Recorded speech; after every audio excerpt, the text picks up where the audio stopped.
ஒரு நாள் பார்த்தீங்கன்னா, நம்ம வீட்டு பக்கத்துல மழை பெஞ்சதுக்கு ஒரு பெரிய காளான் ஒண்ணு முளைச்சிருந்துச்சு. அத எடுத்து நல்லா பொடி பொடியா கட் பண்ணிட்டு, நல்லா தண்ணி ஊத்தி நல்லா வாஷ் பண்ணி எடுத்து ஒரு பிளேட்ல வச்சுட்டோம். ஒரு மண் சட்டி எடுத்து வச்சு, கொஞ்சம் தேங்காய் எண்ணெய், கொஞ்சம் கடுகு, கொஞ்சம் வரமிளகாய், கொஞ்சம் கருவேப்பிலை போட்டு நல்லா வதக்கிட்டோம்.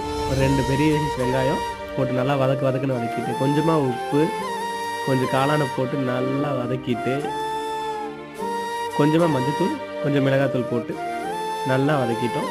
அது நல்லா வெந்து முடிச்சதும், அத எடுத்து ஒரு வாழை இலையில எடுத்து சுட சுட எடுத்து வச்சு சாப்பிட்டா அப்படி இருக்கும்.